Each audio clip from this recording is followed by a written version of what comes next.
लोगों, जमाने को शायद वो दौर भूल गया है कि जब मेरे रसूल पाक मिंबर पे बैठे थे और किसी ने आके कहा था कि या रसूलल्लाह, लोग आपकी ज़ौजा हज़रत आयशा पर इल्जाम लगा रहे हैं। और मेरे हबीब पाक सही मुस्लिम में लफ्ज़ है, हुजूर ने फरमाया मुझे अल्लाह की इज्जत की कसम, मुझे पता है मेरा घर पाक है, मुझे पता है मेरा घर, यार मैं और तू परेशान हो जाते हैं। साथी आके कहते हैं अली फलाना बंदा बातें करता है, मैं कहता हूँ छोड़ो यार, क्या करते हो।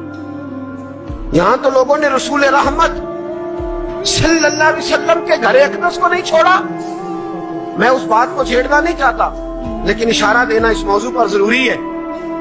वाकई उफक जब हुआ, हजरत आयशा पीछे रह गई।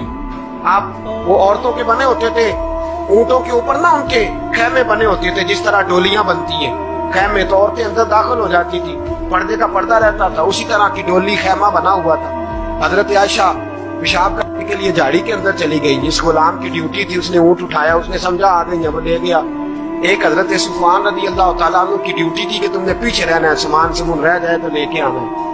वो पीछे रह गए, उन्होंने देखा कि हजरत आयशा बैठी है, तो कहने लगी काफिला चला गया, काम आदि पर्दा कर ले। हजरत आयशा ने पर्दा कर लिया, उन्होंने अपना ऊंट करीब ले जाके बिठा दिया। सैयदा आयशा बैठी आ गई, कोई बड़ी बात नहीं थी, एक छोटा सा मामला हो गया कि वो जो जिस खादम की ड्यूटी थी हजरत आयशा का ऊंट उठाने की, उसने देखा ही नहीं कि अंदर है कि नहीं। आज तक लोग बदतमीजी कर रहे हैं। मुनाफिक तो मुनाफिक, कलमा पढ़ने वाले कई बदतमीजी करते हैं। इस माज अल्लाह ताला अपने गंदे ज़हन की बात आज तक लोग उछालते हैं। मुझे बताओ रहमतल लिल आलमीन नबी के दिल पे क्या